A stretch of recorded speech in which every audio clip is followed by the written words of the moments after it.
On today's show, the Houston Rockets lose the first game on this very long road trip, 120-113 against the Miami Heat. Why did they lose this game? What changed in the second half after things were tied up at halftime? Alperen Sengun and Fred VanVleet with a pair of monster games, but it wasn't enough to get it done. A silver lining here from this one, though, Ime Udoka continuing to trust and give Cam Whitmore more and more minutes with each passing game, and Cam was fantastic in this one. We're going to break it all down for you coming up right here at Locked On Rockets. This is Mission Control, Houston. Ignition sequence start. Throw it up to Jalen Green. Sengun here in the short row. Oh, my, that's the no-look. Jabari for three and the win. Yeah! Look at Tari, Eason. Here comes Tari. No! T-minus 15 seconds. Guidance is internal. The Houston Rockets select Ime Thompson and Cam Whitmore. One thing I have never done is not made the playoffs, and so we want to take that step here as well. 6, 5, 4, 3, 2, 1.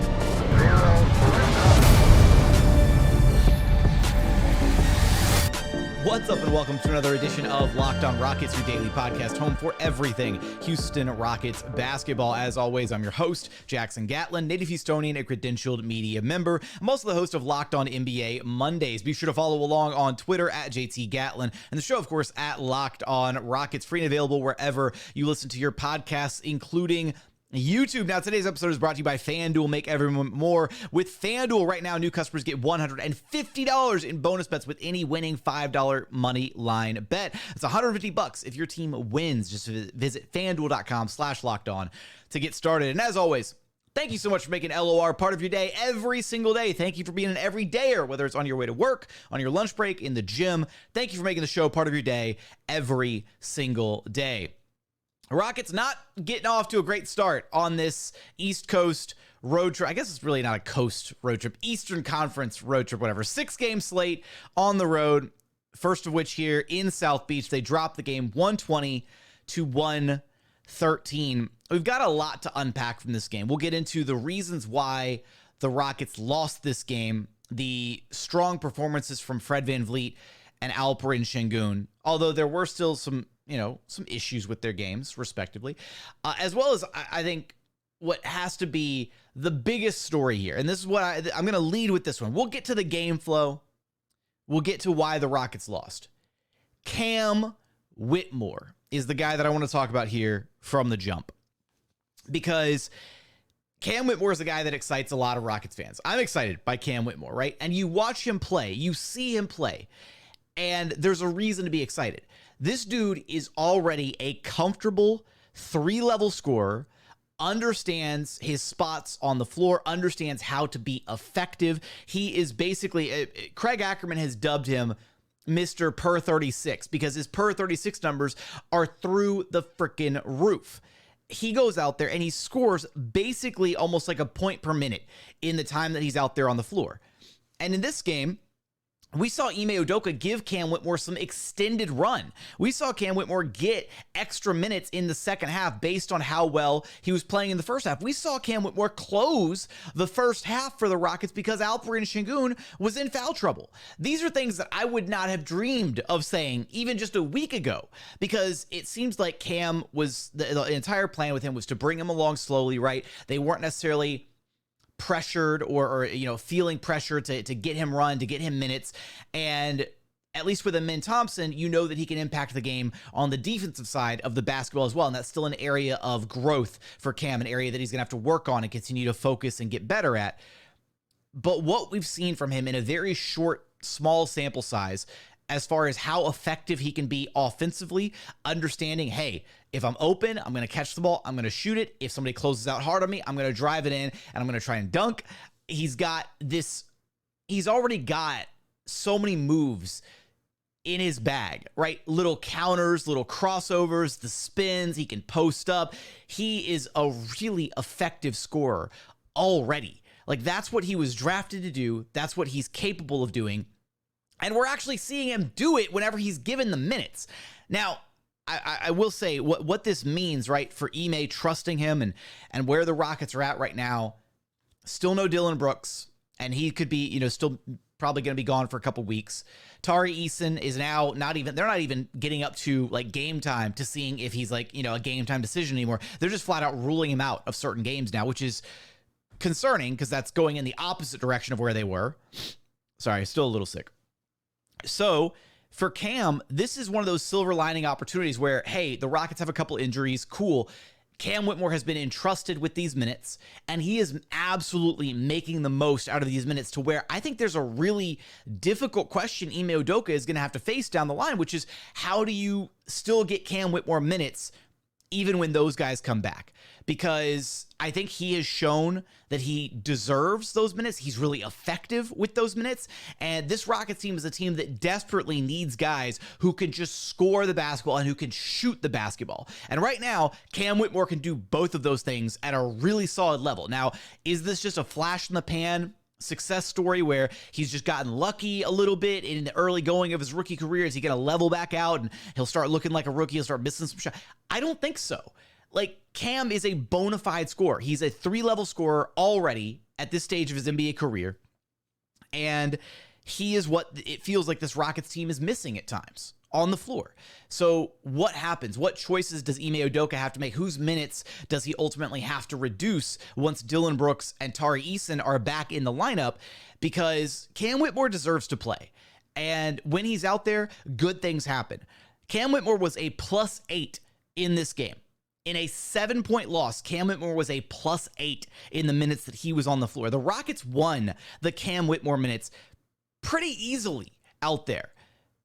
And a big part of this, his skill set is so complimentary of all the other guys that he's playing. His skill set complements Alperen Sengun, it complements Fred VanVleet, it complements the other star. Like, it makes so much sense. And seeing Cam Whitmore get that extended run, seeing him have the continued trust from Ime Udoka is a really big thing moving forward. Now, it wasn't all sunshine and roses for Cam Whitmore. There's definitely some moments where you see, okay, like, some defensive miscommunication, some offensive miscues. He had the one 3-pointer that he pulled up, and he had a hand in his face, and then 2, he had, I believe it was Fred VanVleet wide open on the opposite wing, and Fred was wide open, and Fred was killing it in this game. Fred was on fire in this game, and you even had, like, I believe it was Alperen Sengun who was like pointing out at Fred VanVleet, like, pass him the ball, and Cam still missed that read.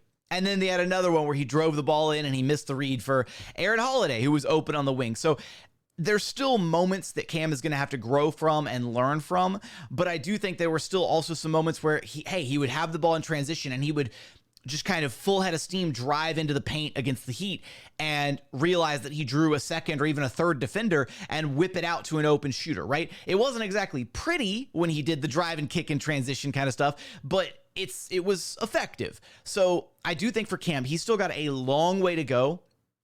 But the fact that you're already seeing this level of play from him as a rookie, this dude has future superstar written all over him. I'm sorry. The fact that the Rockets got him at pick 20 and that however many other teams passed on him, because I guess the Rockets could have taken pick number 4. It probably wasn't going to happen, right? But from picks 5 through 19, shout out to every single team that passed on Cam Whitmore along the way, because this dude is good. And the Rockets have him and Ime Thompson for a very, very long time. And that's really exciting stuff to think about. So I wanted to talk about Cam Whitmore. I wanted to hype him up because I felt like his presence in this game was much needed. I feel like the minutes that he's getting are much deserved. He probably should have played more minutes in this game. The Rockets were a better team with Cam Whitmore on the floor because they needed scoring, they needed shot making. And nobody else, very few outside of Fred VanVleet and Alperen Sengun, nobody else was providing that to this team in this game against the Miami Heat. So Cam Whitmore probably should have gotten, the trust from Ime Udoka to close this one out. Unfortunately, he did not.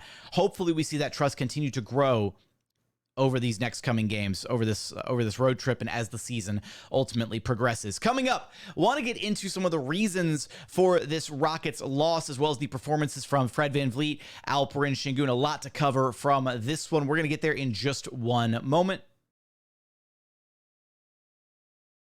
First, today's episode is brought to you by BetterHelp. around New Year's, we get obsessed with how to change ourselves instead of just expanding on what we're already doing right. Maybe you're finally organized one part of your space and you want to tackle another, or maybe you're taking supplements every morning and now you want to actually eat breakfast to go along with that. Therapy helps you find your strengths so you can ditch the extreme resolutions and make changes that really stick. Look, I've done therapy in the past. It's helped me out tremendously in my life. I highly recommend it. If you are considering trying therapy, give it a shot, and you can try it with BetterHelp. It's entirely online, designed to be convenient, flexible, and suited to your schedule. Just fill out a brief questionnaire to get matched with a licensed therapist and switch therapists at any time for no additional charge. Celebrate the progress you've already made with BetterHelp. Visit BetterHelp.com/LockedOnNBA today to get 10% off of your first month. That's BetterHelp, HELP.com/LockedOnNBA.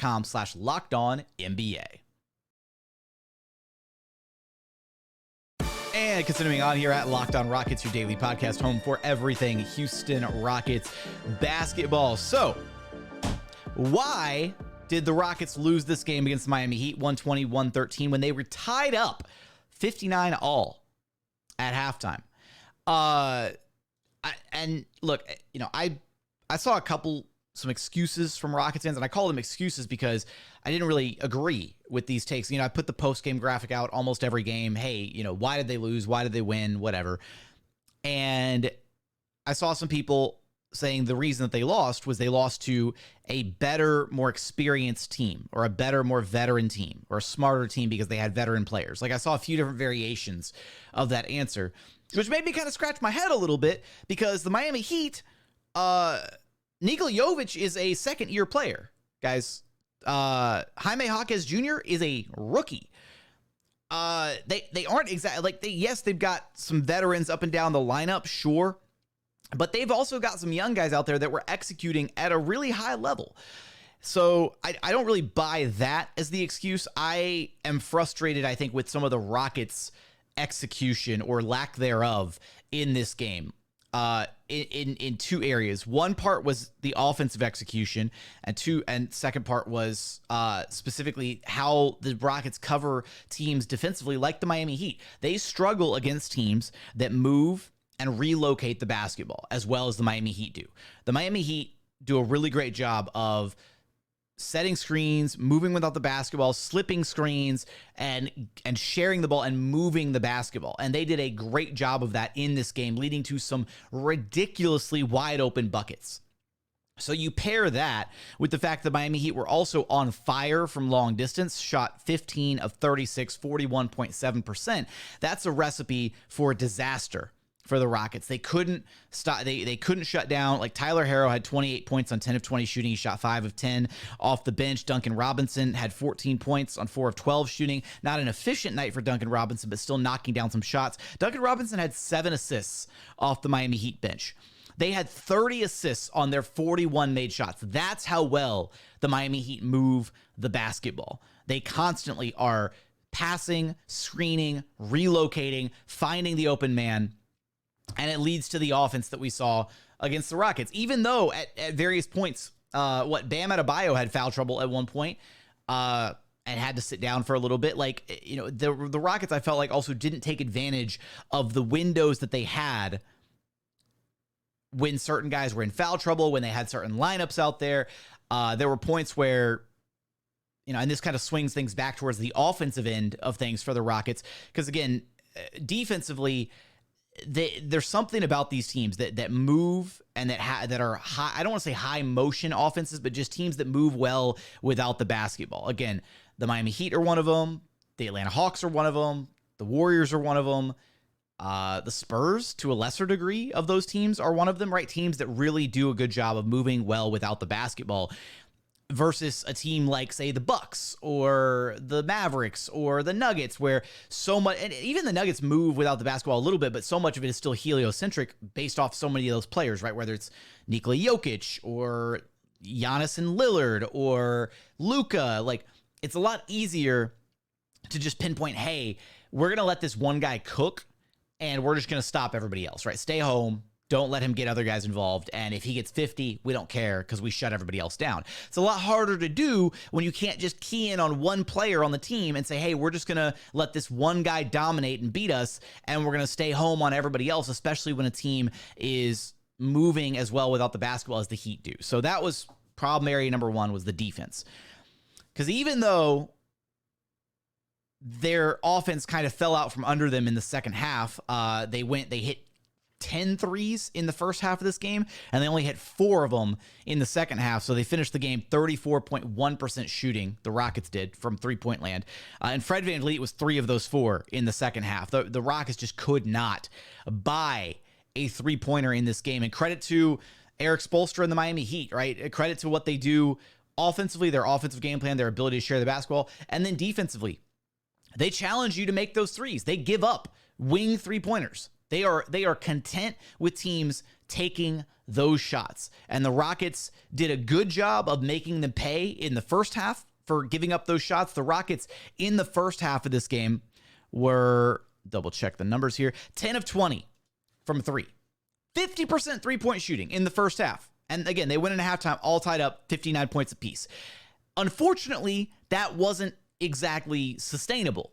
And so as the Rockets shooting regressed back to the norm, and the Miami Heat just kind of stayed hot. On top of that, the Rockets not being able to get stops, that it was just your recipe for the loss here, unfortunately, in this game. I do think, again, this Rockets team needed to do a better job of taking advantage of certain matchups, especially like when Alperen Sengun was out there without Bam Adebayo being on the floor, or even just collectively as a team attacking the Miami Heat more when Bam Adebayo wasn't out there on the floor. He had foul trouble in this game. He was missing, he wasn't out there for stretches of this game, or even just when he was getting his rest on the bench. When Bam is in there, it's almost impossible to attack the Miami Heat. They give up so few shots at the rim. They are a great defensive team when it comes to forcing you to take bad shots, forcing you to take, again, those wing three-pointers that are the hardest three-pointer to hit in the NBA. So there were stretches where you had like Kevin Love guarding Alperen Sengun, and Kevin Love's not like a slouch. He's a high IQ guy. He's a smart defender, but at the same time, like attack that mismatch. And I really felt like the Rockets didn't do a good enough job of kind of capitalizing on those moments where Bam wasn't in the game. And that extends to that's not just an Alperen Sengun problem, even though I think that was more just a game plan issue. Like, hey, Bam is out of the game. Let's post up LP. Let's get the ball to LP. Let's let him go to work. That would have been great. It's an issue for the entire roster. It's an issue for Jalen Green. It's an issue for Jae'Sean Tate. It's an issue for Jabari Smith Jr., all these other guys in the starting lineup who did not show up offensively in this game. Jabari Smith Jr. just 3 of 13 shooting, only 10 points. He had an awful offensive performance. Jae'Sean Tate, 3 of 8 shooting, 9 points. Subpar performance from Jae'Sean Tate. Jalen Green, 2 of 10 shooting, only 11 points. Subpar performance from him as well. 2 of 8 shooting from three-point range. Now, these guys were doing other things, like Jabari was defending at a good level. Jae'Sean Tate, solid defense, hustle plays, the usual that he provides. Jalen Green, facilitating, thought he was playing some decent defense in this game. Although, again, the entire Rockets team got burned on some of these slips and movements that the Miami Heat had. So it wasn't any one singular guy that was the issue with the Rockets defense. It was a collective defensive scheme as a whole, and at times even just lack of effort. There was one possession where Fred VanVleet and Jalen Green were chasing down a couple Heat players in transition, and Fred actually got the stop in transition, but because nobody else ran back with them, Bam Adebayo was able to just clean it up and get the easy putback dunk at the rim, and Fred was pissed because Fred and Jalen actually ran their asses back in transition to try and get the stop, and none of the other 3 players on the court for the Rockets decided to run back. So that's an effort issue. Like, that's an attention to detail issue. Are you locked in? Are you trying to win this game? And that's problematic. Like, the Rockets, it felt like they weren't playing their best game already. And you can't do that against a Miami Heat team that's as well coached as they are. They're the premier plug-and-play team in the NBA. It doesn't matter if they're missing Jimmy Butler. It doesn't matter if they're missing Caleb Barton. It's next man up mentality, and that's how Eric Spoelstra has run that team for years, and that's why he's widely regarded as the best coach in the entire NBA.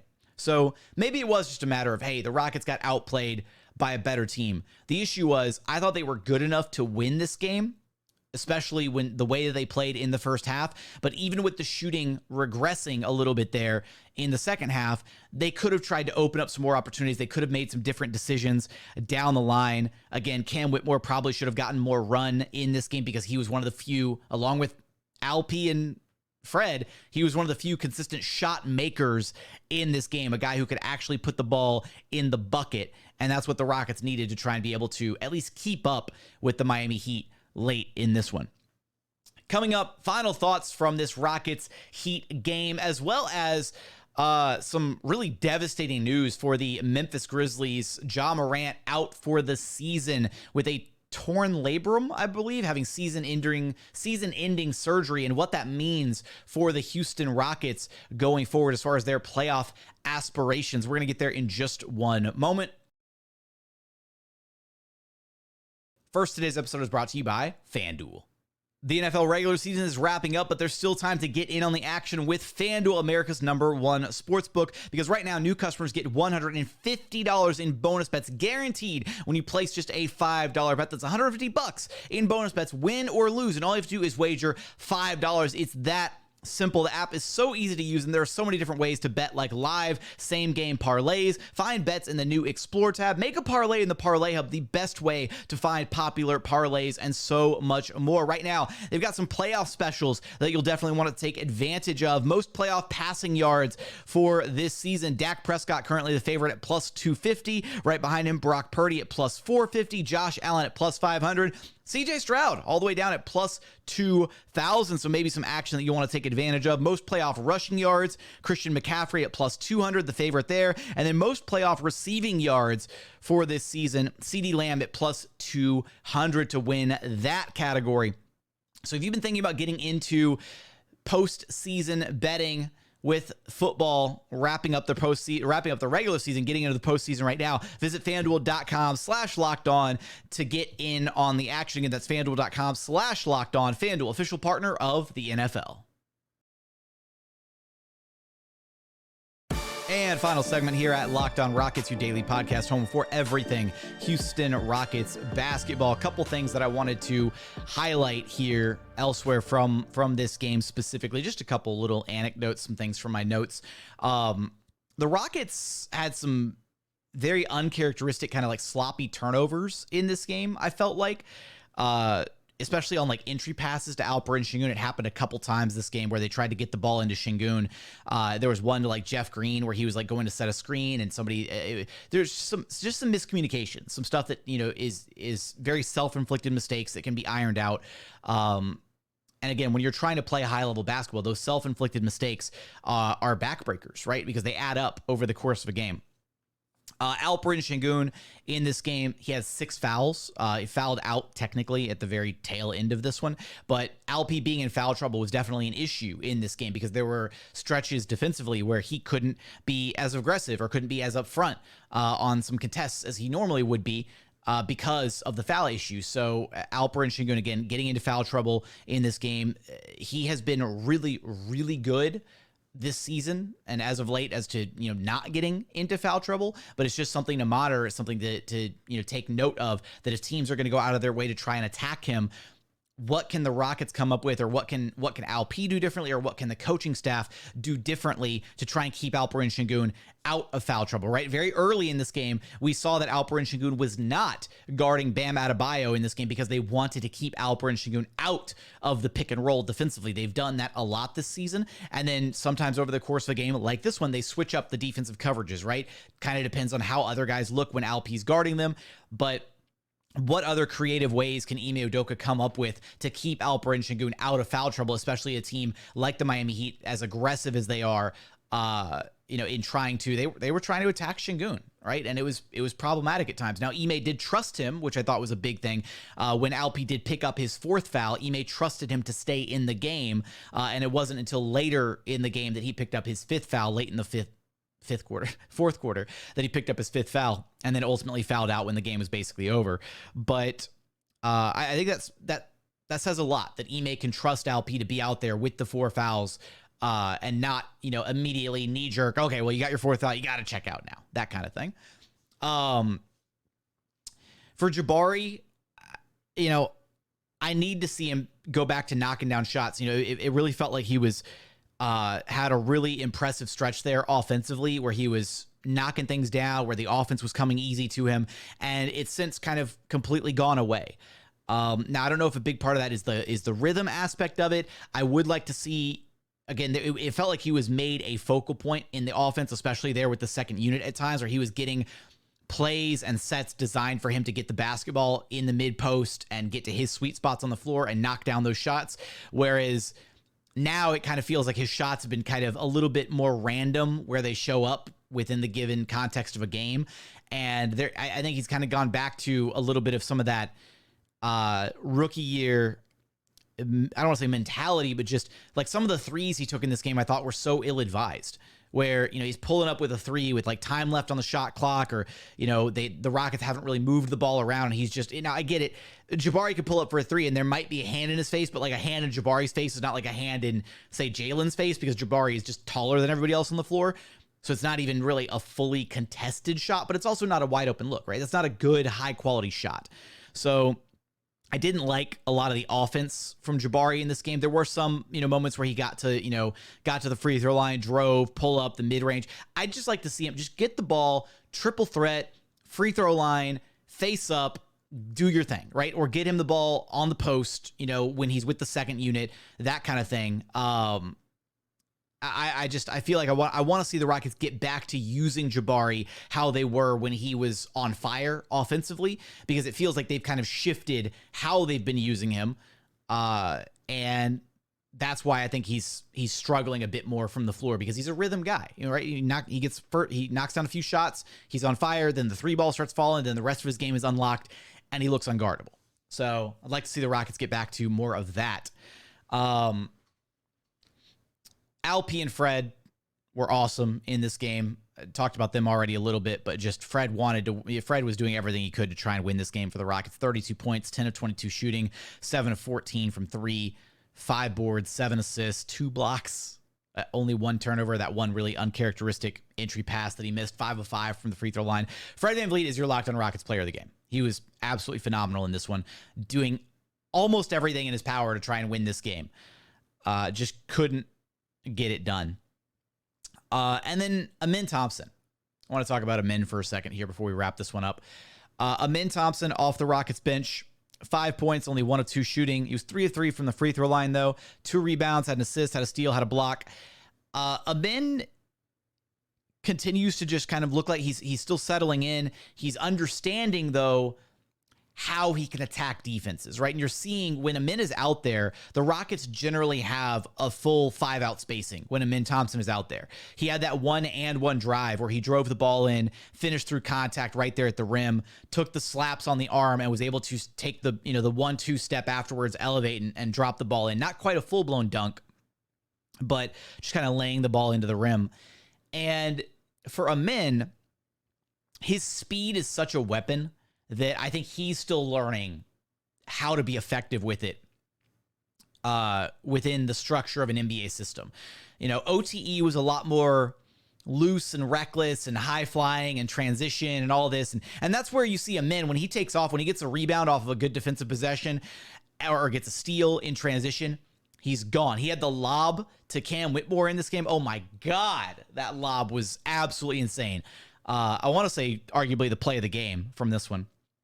But you see how effective he is in transition, right? When he gets to be loose and play free and just play, at full speed. But he also, like, Ime Thompson also understands tempo. He understands that it can't be 0 to 100 all the time. And that's something that Jalen Green is still kind of struggling with, right? And we saw Jalen for stretches in this game. Shout out to Jalen, who got to the free throw line 6 times, hit 5 of them. Jalen's starting to understand, hey, if I slow down, if I'm using tempo, if I slow down then speed up, or speed up then slow down, then I can catch defenders by surprise and get some easy buckets. He had that one little hang dribble where he drew the foul on Bam Adebayo. it's such a simple concept, but at the same time, it's also not simple because it's, players have played one way their whole career and then they have to adjust and learn how to play differently. So Ime Thompson understands tempo and he understands, hey, if I walk the ball up and then turn on the jets all of a sudden, or if I'm going fast and then if I slow it down when I'm getting ready to pull up for my shot, then, defenders aren't going to know how to guard me. So I like what we're seeing, continued work out of Ime Thompson. The defense looks solid. In this game, he just didn't get the extended run because the Rockets needed shot making. They needed shooting because of the way that the Miami Heat were guarding them. And so that's why Cam Whitmore got the extended minutes out of the reserves in this one versus, say, Ime Thompson.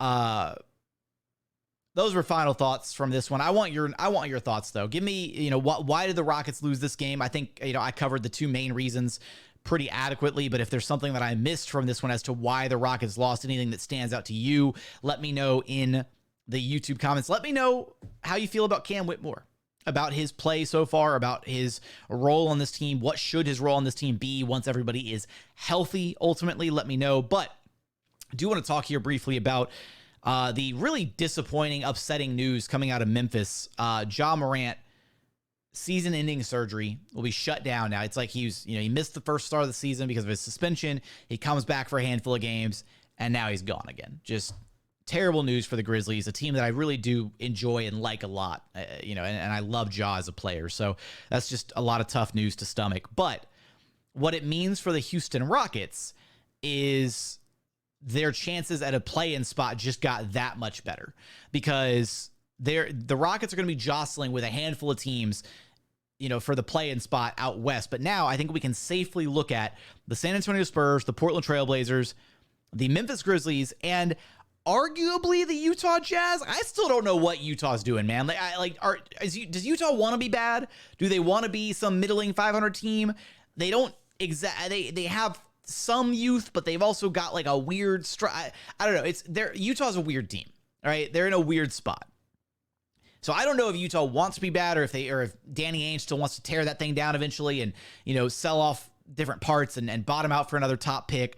Who knows? But I think I'm going to safely pencil Utah out of the play-in tournament race, although they could be a sleeper to make it into the play-in. But safely, I think you can say San Antonio, Blazers, Grizzlies, and arguably the Jazz are probably going to be out of the play-in picture, even though the Jazz are technically ahead of the Golden State Warriors right now. That just means that if you pencil those four teams out of the play-in, the Rockets only have to beat one other team in the West to make it into the play-in tournament this season. Again, they've already got three that are guaranteed probably out with the Grizzlies, Blazers, and Spurs. Jazz kind of waning, whatever they've got going on. The Warriors are like all kinds of discombobulated, right? Steve Kerr may have lost that locker room. Draymond Green's thinking about retirement because of all the struggles of I'm not allowed to hit people anymore. Whatever. Draymond Green playing the victim in this whole situation is absolutely ridiculous. Another side note here. But it means that the Rockets' path to the playoffs just got a little bit easier because that's one less opponent in the West they're going to have to worry about. If you're the Memphis Grizzlies, that makes a lot of sense to just, hey, you're going to bottom out. You're going to be bad. This season's a wash, right? You missed Ja for the first chunk of the season. Now you don't have him for the rest of the year. This Grizzlies team is maybe if things start clicking, maybe they can be like a scrappy, 9th, 10th seed play-in team, if all their parts come together and they get fully healthy outside of Ja, obviously. Is that worth it, though, if you're the Grizzlies? Or do you just say, hey, all right, this season is a loss. We're already over 1/3 of the way into the year. Let's just bottom out, get a top asset, make sure everybody's healthy, and we'll reset and come back next year and either trade that pick for more support for Ja or draft another young player to add to an exciting young core already. I don't know.